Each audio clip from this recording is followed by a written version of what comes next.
donc, d'écouter BiggerPockets, moi, ça m'a beaucoup, beaucoup motivé.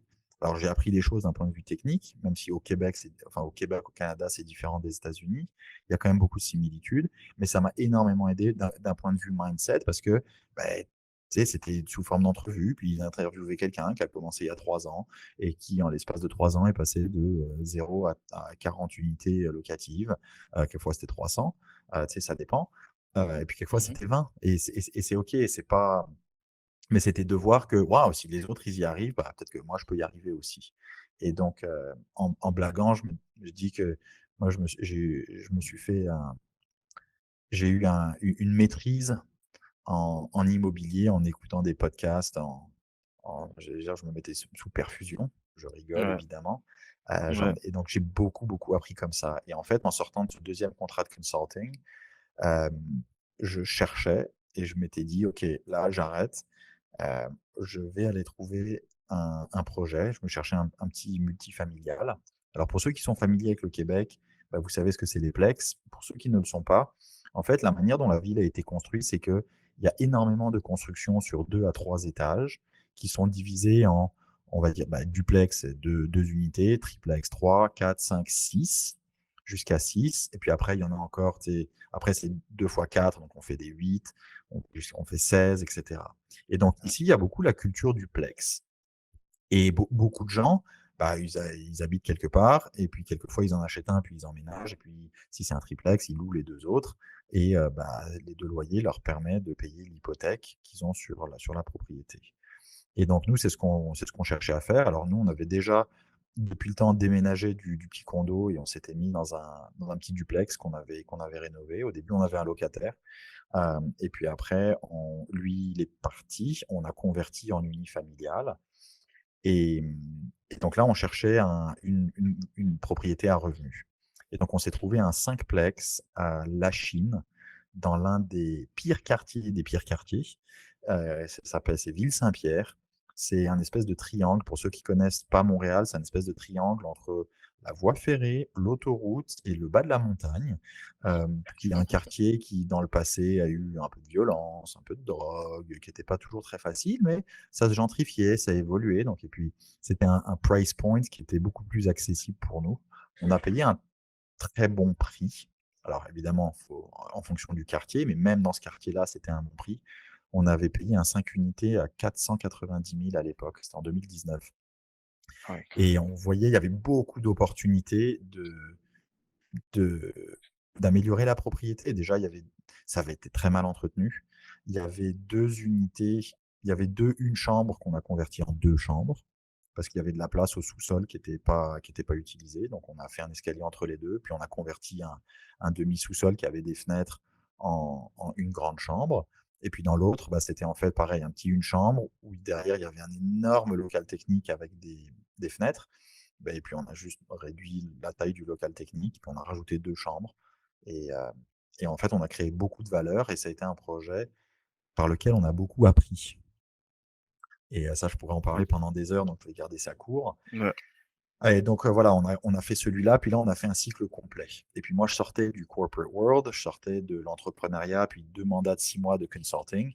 Et à l'époque, je pensais que c'était une très bonne idée que je parte le matin. Donc il y avait des grosses rénovations à faire, que j'ai beaucoup fait moi-même. Puis après, j'ai pris un contracteur Ah ouais, pour, pour finir. Ouais, donc moi, j'ai fait plusieurs mois de démolition tout seul. Et je pensais que c'était une très bonne idée, une très bonne utilisation de mon temps. Chose que je me suis aperçu après que ça ne l'était avec le pas recul. Ok. avec le recul, mais c'est pas grave, ça fait partie de l'apprentissage. Et j'ai vraiment fait de ce projet-là de A à Z. Et plus jamais est-ce que je ne referai ça comme ça, mais je regrette pas parce que ça a été un excellent apprentissage. Mm, mm. Yes. J'aimerais revenir sur la première acquisition, enfin celle que ta femme a faite. Oui. Est-ce que au moment où elle prend la décision d'aller sur le type de profil expat, est-ce qu'il y a une ambition business derrière ou c'est vraiment en complément de revenus? Est-ce qu'il y a l'ambition de créer un empire, d'aller chercher une forme de liberté radicale où c'est OK, il y a une opportunité, j'ai déjà fait cette acquisition, bah, il y a moyen peut-être qu'on l'optimise de telle sorte qu'il soit euh, euh, qu'il s'adapte en Productif. fait à ouais exactement. Je sais pas Ouais, si tu c'était vois un peu plutôt le fond de ma oui, je question. vois complètement ta question. C'était beaucoup plus dans cette direction-là. C'est juste que, bah, elle savait qu'elle avait un bon actif qui avait besoin d'être un petit peu repositionné, mais c'était tout. C'était pas dans Pas l'objectif plus de: que «Oh, ça. Il y c'est a la» pas l'idée de multiplier, d'aller chercher deux, trois trucs de pas ce type-là, pas quoi. encore, pas tellement. C'était juste: «Oh, bah, il y a un bon actif, faut quand même qu'on le maximise». Mais c'était pas encore à l'époque perçu comme un levier pour après aller en acquérir d'autres. C'était juste de se dire: «Ben, il y en a un bon, au moins qu'il soit utilisé à sa pleine capacité». Et OK. et et rien que celui-là aussi, ça a été une excellente période d'apprentissage. Puis c'est là où après, tu sais, c'est facile de se retourner puis de dire: «Ah ouais, là, j'ai appris plein de choses. Ah là, j'ai appris plein de choses». C'est juste que quelquefois, quand on est dedans, ben, c'est un peu décourageant, c'est pas facile. Puis on se demande Mmh. pourquoi on fait ça, mais en fait, il faut persévérer. Pour tous ceux qui écoutent, qui veulent se construire un patrimoine, quelle que soit la direction et la manière dont vous essayez de le faire, il faut persévérer. Ça vient pas en 30 jours, ça vient pas en 90 jours, ça prend des années et c'est des années après qu'on se dit: «Waouh, le travail et l'énergie qu'on a mis à payer». C'est juste qu'au jour le jour, quand on est le nez dedans, on voit pas forcément le bout du tunnel. Yes. Au moment où justement tu passes sur du multi-logement, j'ai bien envie de comprendre un peu la transition puisque c'est pas naturel. La plupart des gens, ils pensent que c'est en alignant des condos, en tout cas des petits deals qu'on pourrait retrouver une forme de liberté, d'autonomie financière. Heu, Comment est-ce que déjà, qu'est-ce qui te fait penser que c'est la bonne stratégie d'aller directement sur du gros deal, sur du multi-logement? Et Très bonne aussi, question. comment est-ce que tu le finances? Puisque tu me dis qu'à l'époque, tu avais un statut qui était un petit peu pas très clair, quoi. C'est-à-dire de Mmh mh. travailleur autonome versus Mmh. gestionnaire de Inc. Comment est-ce que c'est vu Mmh. par les banques? Comment est-ce que tu finances tes trucs? Alors, c'est une excellente question. En fait, pendant que comme je le disais, comme j'ai écouté beaucoup, beaucoup de podcasts là de Bigger Pockets des États-Unis et en fait, ça, ce que là où ça m'a ouvert les yeux, c'est qu'il y a vraiment 2 manières différentes d'investir. Il y a la première où on se dit: «Oh bah, j'ai acheté un condo, ou et puis je le loue» et cetera. Sauf que ça, c'est pas scalable et beaucoup des gros investisseurs à succès, eux, ce qu'ils disaient au contraire, c'est: «Faut mettre le maximum d'unités sous le même toit». Parce qu'après ça, tu commences, tu achètes un business. 5 unités, c'est une business, c'est une entreprise et plus tu arrives à rentrer, j'allais dire directement élevé, quelque part, oui, c'est une grosse marche à monter, mais une fois que tu y es, en fait, c'est pas si compliqué que ça et le modèle financier d'un multilogement est une fois que tu comprends comment ça marche et la valorisation, ça devient beaucoup plus clair pourquoi ce type d'actif est aussi demandé par des gros fonds de pension, par, des grosses entreprises d'investissement. Parce que en fait, c'est assez clair. Une fois de plus, tu as une boîte qui génère un revenu, tu retires tes dépenses, tu arrives à ton alors en anglais net operating income, revenu d'opération et après tu prends ça contre un facteur et tu as une valorisation.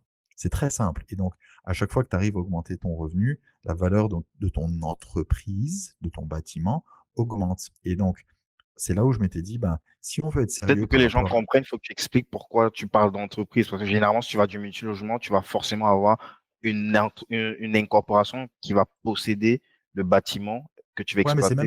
c'est même pas ça que je veux dire alors. OK? Parce que ça dépend de la OK, très bonne question.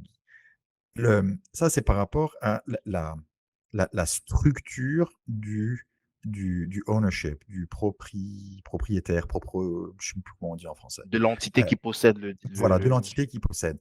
Par contre, ce que je veux dire, c'est que quand tu achètes, là, dans ce cas-là, c'était un 5 logements. Tu as une entité qui génère un revenu, tu as des dépenses et tu as un alors c'est même pas encore un profit, tu as un revenu d'opération. Après de ce re donc tu collectes tes loyers, OK? Après ça, tu as toutes tes dépenses, assurance, les taxes foncières, taxes scolaires, ta maintenance, la gestion, le un fonds pour prévoir pour le futur, ici le déneigement et cetera. Après ça, il te reste un certain montant. Là, il faut que tu payes ta dette parce que ton bâtiment, tu l'as pas acheté cash. Tu as contracté une dette. Donc tu payes ta dette tous les mois et puis après, il te reste un petit peu d'argent et ça, c'est ton free cash flow. Ça, c'est ton profit à toi. Alors dépendamment de ta structure, tu le partages entre différentes personnes. de différentes manières, ça dépend de la structure. Donc une entreprise, un bien immobilier, que ce soit un condo, que ce soit un duplex, un 5 unités ou un 16 unités, c'est exactement comme une entreprise. Après ça, au niveau de la structure de l'actif, oui, cet actif peut être détenu par une entreprise, donc on peut aller incorporer une compagnie et mettre cet actif dedans, ou ça peut être deux personnes en nom propre. Nous, on a commencé en nom propre au début. On se disait d'avoir une entreprise, c'est pas forcément nécessaire. Les profits qu'on génère vont être juste rajoutés à notre revenu annuel quand on fait nos impôts. De toute façon, on va être taxé. Et de toute façon, l'État, ça s'arrange toujours ici au Québec pour que tu détiennes dans une entreprise ou que tu détiennes en nom propre, à la fin, ça revient à, à- à quelques points de pourcentage exactement la même chose. Ils veulent surtout pas donner un avantage. Donc, de toute façon, à la fin, il reste la même chose. Ouais. Donc, nous, La on même a commencé comme ça. chose avec quelques points de détails Avec, près, si tu alors, sors avec, de l'argent de la boîte, par alors exemple. voilà, voilà. Et donc, si tu as juste un duplex, ça fait pas une grosse différence. Si tu commences à avoir plus d'entreprises et que tu as beaucoup plus de dépenses, là, évidemment, ça fait du sens puisque à la fin, tu es taxé sur ton, ton, ton gain après dépenses. Alors que si tu l'as en nom personnel, tu es taxé avant les dépenses. Donc, c'est vrai que ça, c'est une énorme différence. Mais puis ça, on peut y revenir plus tard. Il y a beaucoup de gens qui se disent, ah, dès le début, il faut incorporer. Tu n'es pas forcé d'incorporer. Il y a des gens qui ont un assez gros parc, qui l'ont en nom Mhm. personnel.